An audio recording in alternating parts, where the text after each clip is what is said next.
Hey everyone, it is Nick with Deadhaus Sonata News.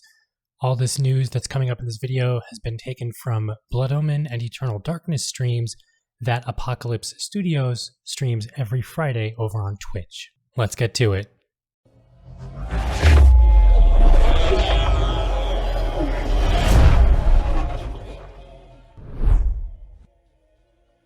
When it comes to usernames in Deadhaus Sonata, player names might have two sets of names. Your online name, and perhaps a Deadhaus name that is more fitting for the lore. There is also a true names concept being worked on. True names having a deeper meaning within the lore of Deadhaus, as well as the online sort of meta narrative that Deadhaus is trying to convey. Visually, the game will have a more realistic art style, realistic towns and villages rather than stylized. Possible arcane and bizarre architecture as well, given that Lovecraft and the Cthulhu mythos has a strong influence for Deadhaus Sonata. Flora and fauna have also been talked about. Possible options of animals being vessels for liches, or free food for vampires and ghouls has also been talked about. When it comes to optimization for consoles and PC, optimization on the PC is a big priority. There will also be a mobile version of Deadhaus Sonata, and that will be very different from the PC and console version of Deadhaus. How different, though, is to be determined. Crossplay, which is a feature on many games now, is also planned for the PC and console release of Deadhaus Sonata.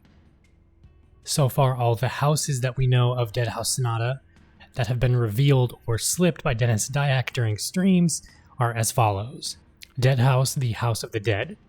Gigahouse, the House of the Giants. We briefly see Gigahouse, or a giant from Gigahouse, in the Memento Mori trailer that was recently dropped on the Deadhaus Sonata YouTube channel. The giants of Gigahouse will vary in size from small-ish, like Hagrid size, to large, like Shadow of the Colossus size. There will also be a Divina House, or a Divine House, a House of Angels. The Divine House will explore angels, the hierarchy of the angels, as well as the hierarchy of the heavens. Xeno House has also been briefly mentioned, and it is speculated whether it's going to be a more alien and Cthulhu Eldritch God sort of house, or a more just bizarre, uncomfortable, like setting, unknown kind of house. It's still up for debate on what Xeno House is going to be. Dream House has also been accidentally dropped, the House of Dreams. Deadhaus Sonata is a narrative-driven action RPG, and it's going to take this narrative to a new direction, whether it be through the lore of the armor that you're wearing or the weapon that you're carrying, as well as the transformations that you can acquire for vampires and potentially other classes. Transformations will be determined by skill tree and alignment.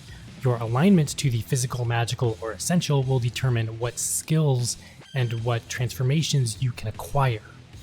You will have the opportunity to open up skills as well as narrative. It will potentially open up quest lines for you to gain that transformation, answering the question of why you can turn into a specific thing in the first place. Combat finishing moves have also been confirmed. Narrative-wise, Deadhaus will have that feature of playing through previous ages. If you play through the first and second age, your actions will affect future ages. If you come in at a later time, say ages 6 or 7, you can still play through ages 1 or 2, but you will not have an effect on it. You will, however, still witness and go through what transpired.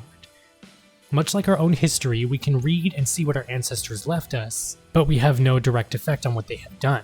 However, us in our own timeline and our own lives now, we can still make our voices heard and make a change in the world around us. The voice actors have also been confirmed, at least 2 of them anyway. We have George Ledoux, who voices the Revenant Nagazdak. From where you came, brutal degradation, a torrent of never-ending pain. Remember the day you were created, hatred, malice, and slavery you were fated. Remember your mortal life so long ago, injustice, corruption, and unending woe. And we have, finally, our vampire, Chris Sharps. You can hear his voice in the Memento Mori trailer. Ah, yes. The noblesse sent a vampire, an elite cast of the dead, for so lowly a task as interrogating peasants. But the night was young and I was in a gracious mood. When asked if Simon Templeman would return to voice another vampire or character in Deadhaus Sonata, Dennis Dyack would be more than willing to bring him back if his schedule allowed it. I also wouldn't rule out bringing back other Legacy of Kain alumni, such as Michael Bell, who voiced Raziel. I am Raziel, firstborn of his lieutenants. I stood with Kain and my brethren at the dawn of the Empire. I have served him a millennium. Richard Doyle, who voiced Mobius. Seeking wisdom? Death has taught you well. Enough philosophy, I seek answers. Anna Gunn, who voiced Ariel. Nopraptor, your madness has shattered our dreams and blinded you. Keep your distance, or I'll send you back to hell, spirit! There is nothing left of me to fear, vampire.